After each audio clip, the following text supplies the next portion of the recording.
आशा करता हूं आप सब बहुत अच्छे होंगे। मेरा नाम है सिद्धांत अग्निहोत्री। स्टडी ग्लोस पे आपका बहुत बहुत स्वागत है। ये 2 पार्ट में मैं लेक्चर लूंगा और मैं आपको ये बताता हूं कि एक बहुत बड़ी खुशखबरी है। ये इसी हफ्ते वॉर खत्म हो जाएगा। ये कुछ नहीं कर रहे हैं, ये पागल के बच्चे हमको बेवकूफ बना रहे हैं। आप समझ रहे हो अभी क्या हो रहा है? मैं आपको जब सिलसिलेवार से बताऊंगा, अरे बाप रे, ये गेम तक क्या हो क्या रहा है। मतलब ये पूरी तबाही कर दो, आपके ऑब्जेक्टिव भी अचीव नहीं हुआ, फिर आप टेबल पे बैठ रहे हो। मतलब ऐसा लग रहा है कि मिसाइल की टेस्टिंग हो रही है, डिफेंस सिस्टम की टेस्टिंग हो रही है, सिविलियंस मर रहे हैं। बात करेंगे दोस्तों इसकी बहुत अच्छे से। बता दूं कि एनसीईआरटी, कंबाइंड एनसीईआरटी अभी 2000 का मिल रहा है। हमने कूपन कोड ऑन कर दिया आपके कहने पे, तो एनसीईआरटी 80 कूपन कोड आप यूज कर सकते हैं। हिस्ट्री, पॉलिटी, इकोनॉमी और ज्योग्राफी मैंने खुद से पढ़ाई है। और हाँ, अगर आप यूपीएससी का कोर्स लेना चाह रहे हो तो आप हमारा ही लेना। उसका रीज़न ये है कि हम लोग कुछ बहुत बड़ा यूपीएससी सेगमेंट में करने वाले हैं, वो हम आपको 30 जून को बताएंगे, ठीक है। तो अब देखिए, मैं आपको बताता हूं कि हुआ क्या है। हुआ ये है कि ईरान ने हमला कर दिया है, कहां पे? कतर पे, ठीक है। कतर का जो एयरबेस है, कतर का जो अमेरिकन एयरबेस है, उस पर हमला कर दिया है। अब इसकी बड़ी मतलब बाप रे बाप, ये कैसा हो गया, खतरनाक हो गया ये तो। लेकिन दोस्त, पहले से ही कतर को बता दिया था, अर्ली नोटिस दे दिया था यहां पे ईरान ने। इंडियन एक्सप्रेस का ये आर्टिकल, इंडियन एक्सप्रेस और हर जगह खबर छपी, पहले से ही नोटिस दे दिया था कि लो बेटा, हम तुमको जो है, हम तुम पे मरते हैं, तुम हम पे मरते हो, ये हम तुमको पहले से ही बता दे रहे हैं। अपने लोगों को निकाल लो और अमेरिकन को भी निकाल लो। और आपको बता दो कि ऑलरेडी अमेरिकन एयरप्लेन्स कतर से निकल चुके हैं। ये बहुत पहले ही हो चुका है। वो बिल्कुल फ्यूटाइल हमला है, कोई मतलब नहीं, यहां पे कुछ नहीं मिलने वाला, सिर्फ दिखाने के लिए लोगों को कि हाँ हमने अमेरिकन एयरबेस पर हमला किया। तो अर्ली नोटिस दे दिया था। यहां पे कोई भी कतरी या अमेरिकन नेशनल को कोई मरा नहीं है, किसी को जान मान की नुकसान नहीं हुआ है। और डोनाल्ड ट्रंप ने ये कंफर्म किया। अब देखिए डोनाल्ड ट्रंप क्या बोलते हैं, आप विश्वास नहीं करेंगे, इन्होंने ईरान को थैंक यू बोल दिया। अच्छा, इसके इस लेक्चर के 2 पार्ट है। अगला पार्ट जो डोनाल्ड ट्रंप ने सीज फायर अनाउंस किया, वो मैं अलग एनालिसिस करूंगा। ये बता रहे हैं कि मैं ईरान को थैंक यू बोलना चाहता हूं कि उन्होंने पहले ही नोटिस दे दिया हमको। ये बोल रहे हैं कि ईरान ने हमारा जो है हम रिस्पॉन्ड किया, हमसे वो बात कर रहा है जो हमने एक्सपेक्ट की थी। 14 मिसाइल फायर की हैं, 13 को वहां का डिफेंस सिस्टम में हमने खत्म कर दिया है, एक जो है वो उसको हमने फ्री छोड़ दिया है, लेकिन कोई भी अमेरिकन को नुकसान नहीं पहुंचा है, कोई डैमेज नहीं हुआ है। और सबसे बड़ी बात, वो हमारे सिस्टम के बाहर है। अब हम यही उम्मीद करते हैं कि कोई और नफरत नहीं होगी। मैं ईरान को थैंक यू बोलना चाहता हूं कि हमको पहले ही बता दिया, हमको अर्ली नोटिस दे दिया। वाह क्या सीन है, ये पहले ही बता दिया कि हम आप पे हमला करते हो तो बता के हमला होता है कि हाँ मारने आ रहे बेटा, मारते गोली, समझ लेना। और सब्सक्राइब करो यार, तुम लोग सब्सक्राइब नहीं करते हो, 1 सेकंड लगता है फटाक से, ठीक है। तो फिर ये बोल रहे हैं कि कंप्लीट और टोटल सीज फायर होगा, इसका मैं अलग से लेक्चर बनाऊंगा। अब दोस्तों, सबसे बड़ी बात, आखिरकार ईरान ने ऐसा किया क्यों है? ईरान ने, उनका न्यूक्लियर प्रोग्राम तबाह नहीं हुआ है। कल भी मैंने लेक्चर लिया था, क्यों नहीं हुआ है? क्योंकि ईरान ने खुद बोला है, और ये बिल्कुल कि 60% यूरेनियम, 30% और 3.67% ये जो एनरिच्ड यूरेनियम है ना, ये हम ऑलरेडी बाहर निकाल चुके हैं। तो कोई भी हमला नहीं होगा। हमको घंटा फर्क नहीं पड़ रहा, उछल लो जितना उछलना है ना। तुमने बस अपने पैसे बर्बाद किए हैं, B2 बॉम्बर को दुनिया को दिखा दिया, वो खरीद लेंगे तो ठीक है, लेकिन हम बता रहे कि कुछ भी नहीं हुआ भैया, हमारा, हम सेफ है, हमने अपना न्यूक्लियर प्रोग्राम बचा लिया है। और एक और चीज बता दूं, अमेरिका ने भी ईरान को पहले बता दिया था।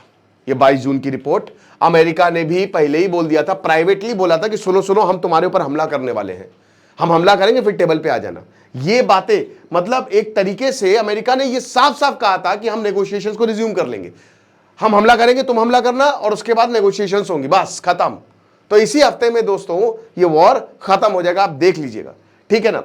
अब उसके बाद देखिए, इजराइल जो है वो रुक नहीं रहा है। इजराइल का भी ईगो सेटिस्फाई हो गया, सबका ईगो यहां पे सेटिस्फाई हो गया। डोनाल्ड ट्रंप का भी ईगो सेटिस्फाई हो गया। हालांकि तेहरान ने बोला कोई एग्रीमेंट नहीं होगा, लेकिन सब होगा, क्योंकि तेहरान को भी पता है कि इकोनॉमिक हालात हमारे इतने खराब हैं, और अगर हमने कुछ ऐसा कर दिया तो अमेरिका उजाड़ देगा हमारी बस्ती, ठीक है ना। आग लगे बस्ती में, हम चले मस्ती में, वही हो जाएगा। तो इसीलिए हम ये नहीं कर सकते। रिजीम छोड़िए, ईरान में घुस जाएगा अमेरिका, और फिर तो पक्का ही रिजीम चेंज हो जाएगी, और वहां के लोग देखिए खुश भी हो जाएंगे। मैं भले गांव की मैं बात नहीं कर रहा, लेकिन जो शहर के लोग हैं वो शायद खुश भी हो जाए कि चलो भैया, हमको तो चाहिए ही थे फ्रीडम, और हमको वो अब बहुत अच्छे से मिल गई। वैसे बता दो कि ईरान में कल्चर चलता है, ईरान की रिजीम जो है ना, टोटलिटेरियन नहीं है। उनको पता है कि यहाँ के लोग जो है वो पार्टी भी करते हैं, वो सब सेट ऑफ कर दिया जाता है, क्योंकि अगर वो युवाओं को अपनी एनर्जी रिलीज नहीं होने देंगे तो युवाओं के खिलाफ, तो ऐसी बहुत सारी चीजें हैं जो ईरान में चल रही हैं, पैरेलली चल रही है, बट उसमें कोई ध्यान नहीं दे रहा है, उनकी रिजीम भी ध्यान नहीं दे रहा कि यार चलो युवा हैं, कर रहे हैं तो करने दो ये चीजें, ठीक है ना, ये चीज है। उसके बाद बता दूं कि अब जैसे अमेरिकन अटैक हुआ तो ईरान को पता था कि भाई हम एक ऐसे पॉइंट पे आए ना जहां पे हर कोई खुश हो जाए, हमको एक ऑप्टिमल पॉइंट चाहिए था ताकि हम अपनी क्रेडिबिलिटी तो बचा सके, वरना तो पूरी दुनिया में हमारी बेइज्जती हो जाएगी, हमारी थूतू हो जाएगी, ठीक है ना, सब हंसेंगे हमारे ऊपर, हम आएंगे तो लपेट के आ गए, कुछ नहीं कर पाए। तो इसीलिए मारना तो था ही।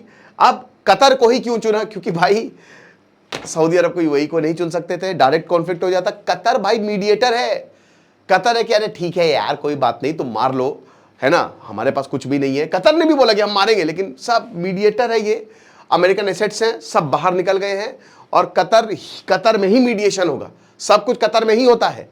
तो इसीलिए कतर को भी इसीलिए चुना गया और किसी बेस को नहीं चुना इन्होंने। इतने 19 देशों 19 रीजन में यहाँ पे बेस है, हर जगह, इराक में बेस है, कहीं पे ईरान ने नहीं चुना, ठीक है, लेकिन या इनको चुना है कि नहीं चलो एक काम करते हैं कि ये कतर के बेस पे जो है वो मारते हैं, ठीक है। तो आप ये मान कर लीजिए कि ये वॉर बहुत जल्द रुकेगी। और उसके बाद दोस्तों अभी 12 दिन हो गए हैं, ठीक है, इस युद्ध के। अली खौमेनी ने तो अपना सक्सेसर भी अनाउंस कर दिया कि भैया हमारी जान कभी भी जा सकती है, तो इसीलिए सक्सेसर अनाउंस करना बहुत ज़्यादा ज़रूरी है। पहली बार इन्होंने अपना खैबर शिकान जो इनका खुद का मिसाइल है वो इन्होंने लॉन्च की है। तो ईरान की IRGC काफ़ी ज़्यादा एक्टिव है, लेकिन अभी उस लेवल पे तो है नहीं कि आप अब सबसे बड़ी बात एक और चीज़ आपको बता दूं कि ईरान ने हमला किया, लेकिन अब कल स्ट्रेट ऑफ हॉर्मुज बंद करने की बात की गई थी, नहीं बंद किया। स्टॉक मार्केट भी नॉर्मल है, स्ट्रेट ऑफ हॉर्मुज बंद नहीं हुआ है दोस्तों। Iran did not close it, भले उनकी पार्लियामेंट अप्रूव करते रहे। फिर एक और चीज़ बताऊं, कोई भी प्रॉक्सी, चाहे वो हिजबुल्लाह हो चाहे हमास हो, किसी ने भी हमला नहीं किया, चाहे हुतीस हो, सब चुप बैठे थे, कोई भी इस युद्ध में, और ये सब ईरान के पैसों पे पल रहे हैं, ठीक है, किसी ने भी हमला नहीं किया दोस्तों। और आपको बताओ एक और चीज बताता हूं कि जैसे अब ईरान में जो हिजबुल्लाह है उसने बोला कि ठीक है, अब हर प्रॉक्सी ग्रुप ने बोला हम ईरान के साथ खड़े हैं, लेकिन हम देख समझ के ही फैसला लेंगे सबने। अब नसरल्लाह, देखिए जब 7 अक्टूबर 2023 में भी इजराइल ने अटैक किया था हमास पे, तो भी जो हिजबुल्लाह है ना, हसन नसरल्लाह उनका लीडर, वो दूर रहा था, लेकिन बाद में फिर जब इजराइल ने हसन नसरल्लाह को ही मार दिया तब फिर वो हिजबुल्लाह लेबनान वो उसमें कूद गया था, आप समझ रहे हो। उसके बाद आपको एक और पॉइंट बताता हूं। 2019 में कासिम सुलेमानी को मारा था अमेरिका ने, उसी दौरान हश्द अल शाबी, ये एक ग्रुप है जो ईरान ने बनाया है इराक में, 5000 फाइटर्स हैं और ये अमेरिका पर अटैक कर सकते हैं। आज तक कभी भी ईरान ने इस हश्द अल शाबी का ये इसका कभी भी यूज नहीं किया। अभी भी वो कर सकता था, चाहता तो कर देता। इराक में अमेरिका के बेसेस सुपर इंपॉर्टेंट है। अगर आप एक देश बोलेंगे ना सबसे इंपॉर्टेंट एयरबेस का है, वो इराक में है, क्योंकि वो सबसे अनस्टेबल है और वो भी मिडिल में है। ईरान में तो आप बना नहीं सकते हो, तो इसीलिए वो बहुत इंपॉर्टेंट है अमेरिका के लिए, और वहां के एयरबेस पे भी हमला कर सकता था। 50,000 की मतलब यहाँ पे मान के चलिए फाइटर्स की, लेकिन अब वही है कि नहीं हुआ हमला, मतलब ईरान ने रिस्ट्रेंट बरता है। तो कहने का मतलब दोस्तों यही है कि कुछ भी नहीं होने वाला है, दोनों लोग बैठेंगे, बात करेंगे, ये सब एक दूसरे को बता के हमले हो रहे हैं और हम पागल बन रहे हैं। और सबसे बड़ी बात, सिविलियंस मारे जा रहे हैं, 1000 के करीब सिविलियन जो हैं ईरान में मार दिए गए हैं। बाकी जो भी होगा मैं आपको बताऊंगा। और NCERT का ये जो शानदार कोर्स है आप अवेल करिए, कंबाइंड NCERT, आपको बहुत ज़्यादा फायदा होगा। हिस्ट्री, ज्योग्राफी, ये सब हिस्ट्री सब मैंने हिस्ट्री के NCERT में कवर की है, डिस्क्रिप्शन बॉक्स में लिंक दिया है। खुश रहिए, पढ़ते रहिए। देश से सिद्धांत तक नहीं होती, साइनिंग ऑफ।